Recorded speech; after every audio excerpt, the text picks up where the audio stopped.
So back once again is Melih Oztalay, who is my business partner at MITech News and also a social media guru. And he's been doing a whole series lately on artificial intelligence. And so we'll welcome him back and let's talk a little bit. Well, before we start, because I know it's hard to believe, but some people out there may not know what SmartFinds Marketing is. So why don't you start with that? Hey guys, I'm with you. I can't believe the summer's over. Next week's Labor Day, and we're off into the B2B selling season. Labor Day, Thanksgiving, you gotta love it. There's gonna be a lot going on. So real quickly, I'm the CEO of SmartFinds Marketing. We're a digital marketing agency out of Birmingham, Michigan, just outside of the Detroit metro, within the Detroit metropolitan area. Um, yes, we have been talking about artificial intelligence for quite some time.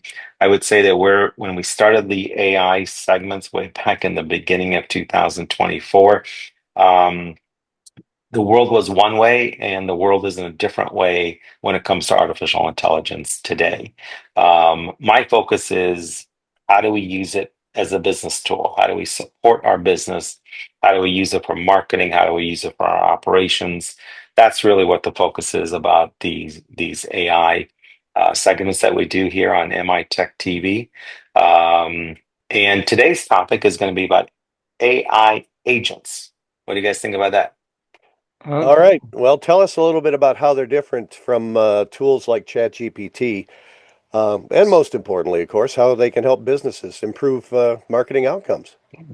Yeah, I mean, so first of all, what's a AI agent versus what's Chat GPT, right? So, where with Chat GPT, we're using it for research, we're using it for generating content of some site, which is mostly reactive, and more importantly, it requires a prompt, right? You have to ask. You're having this dialogue with Chat GPT. AI agents are proactive, number one. They're goal-oriented systems, in other words, platforms that you can use, and they work independently without you having to prompt or to give them a directive. In other words, you're setting up the directive all on the front end, and it runs automatically for you. That's the Mhm. beauty of the AI agents. Um, so think of them as software entities, right? You take each piece of software, you plan, you decide, and you figure out what the actions are going to be. And so it's ideal for literally for routine, regular activities or operations that you do. You can incorporate them into real time. You can help them with your marketing. They'll work when you're not when you're offline. It doesn't make a difference. They don't have to necessarily be. You don't have to necessarily be constantly in action or in contact with the AI agents. You run it, you set it up, it's running on its own. That's the Mhm. general idea here. Can you give us an example of one of your AI agents?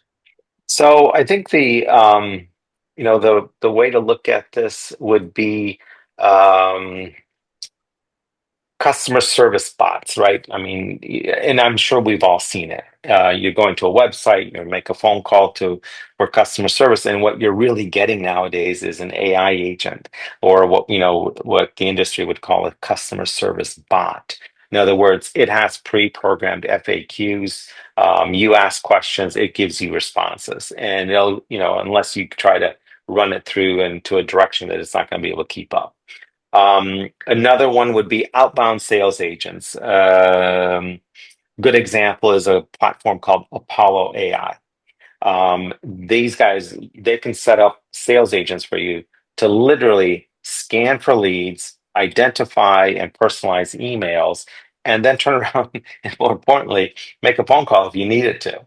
Hmm. So that's the second example. Another one, marketing strategy agents, right? Where they can, yeah, they can recommend campaigns, they can mix and match campaigns, they can evaluate performances and metrics, and what's interesting is they can make adjustments along the way. So there's a third version. Another one would be social media agents, right? So you got uh, agents that will schedule posts for you. They'll actually engage in comments. That's the which is usually the hardest one. Like for example, if you're doing LinkedIn marketing, right? The most time-consuming element of that is trying to comment on somebody else's post. Or let's say somebody comments on yours and you need a reply. And so these social media agents will help to facilitate that. Again, trying to manage your routine tasks so that you're working more effectively, more efficiently. But that's the social media agent. So there's four examples right there. Another one would be e-commerce agents, where they're automatically adjusting prices. They're helping identify promotions or opportunities so that you're doing real-time sales and managing your inventory on platforms like the Amazons and so on and so forth. So those are some, I mean, these are really interesting examples of what's going on in the marketplace when it comes to AI agents. So these AI agents are actually making telephone calls on your behalf, making social media posts on your behalf. Yeah. How do you ensure they don't go off the reservation? Do you have to pre-program them with data or information or Yeah, something? exactly. And perhaps what I'll do is let me share a screenshot here of how these AI agents work. Essentially, what you're doing is you're creating a flow. Give me 1 second. I'm going to share my screen here. Here we go.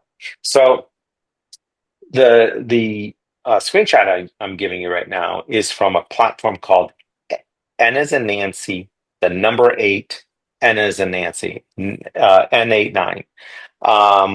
No, N8N. I'm sorry. And so when you're dealing with AI agents and you're setting up, what you're setting up is a workflow. Now, granted, when you first set up the workflow, it's going to take you a little bit of time. And listen, depends on what you want it to do.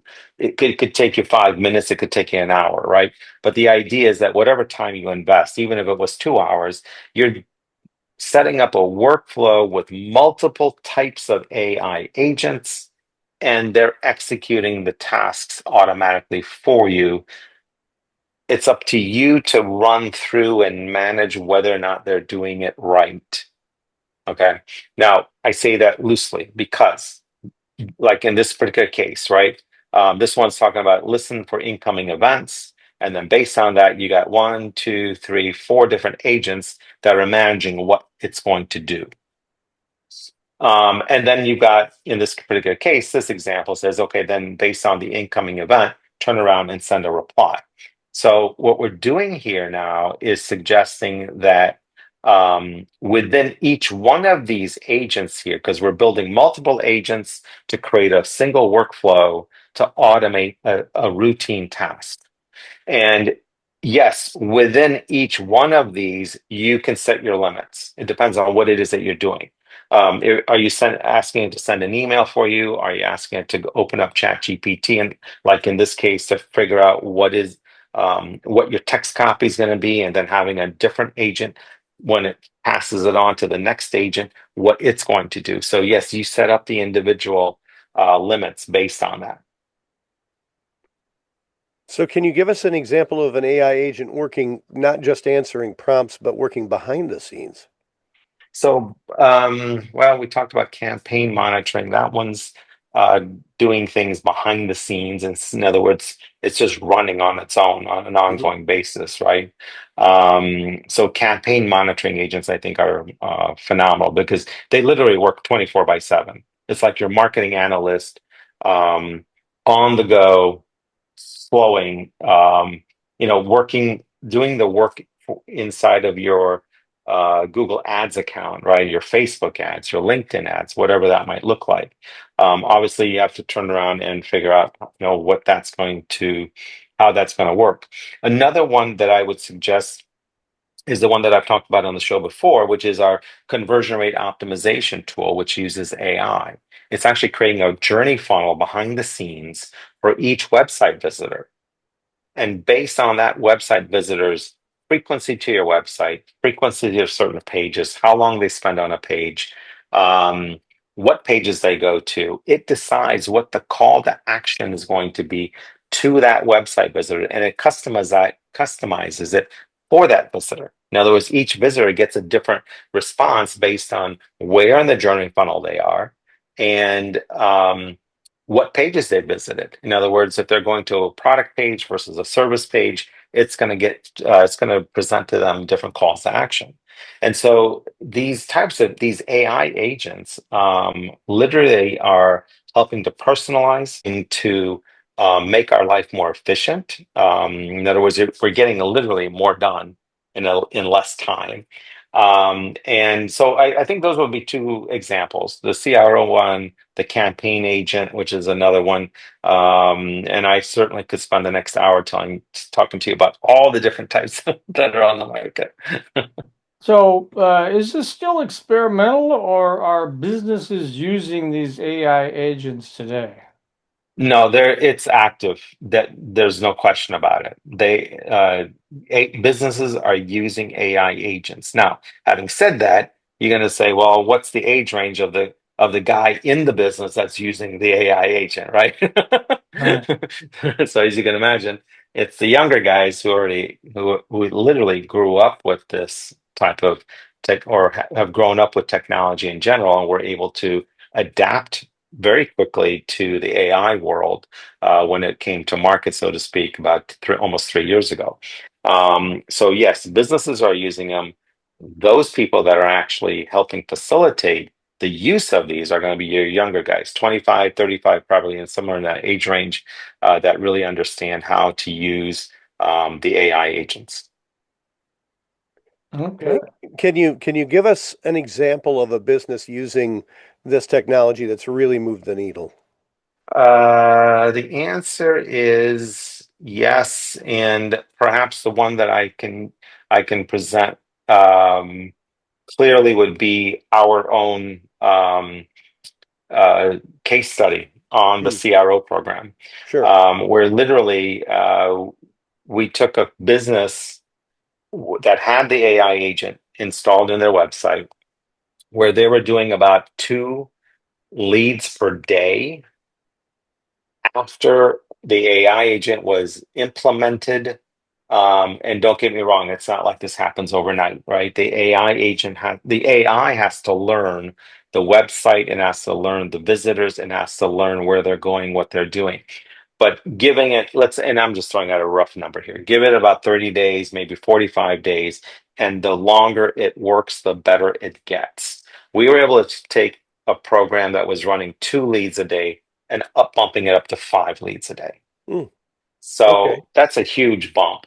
It's not we're more than doubling the number of people that are contacting the company because the AI agent, as it's learning what they're doing, where they're going, what the website's about, what the company is about, being able to actually make decisions for you in what I call active call to actions on a website, right? In other words, what we all have on our website today is basically what I call passive call to actions. In other words, there's a button and we're waiting for somebody to click on it. Hmm, Whereas with the AI agent, what it's doing is it's turning around and suggesting a call to action actively. In other words, it doesn't care what page that person is on. It is always going to pop up with something that says, you know what, you should talk to us. And the AI agent can be set up in different ways. It can go from being passive in the beginning of that journey funnel that I was mentioning about to being very demanding, so to speak, and I say that loosely. If the person is at the bottom of that journey funnel, in other words, turning around and saying, listen, you really need to talk to us. And if you don't, we're going to send Guido over to get you, right? Yeah, exactly. All right. Okay, so we're out of time. So, how does one or a company out there approach you and get more information? What's the best way to contact you? So always the same suggestion. Contact me on LinkedIn. That's the best place to reach me. Obviously, come to our website, SmartFindsMarketing.com. Also, as I always say to everybody on this show, I'm going to be the only Melih Oztalay on LinkedIn, so I guarantee you, it's real easy to find me. Last but not least, I would suggest have everybody tag me on their posts on LinkedIn. I have 22,000 really close friends, so I can help you expand your reach.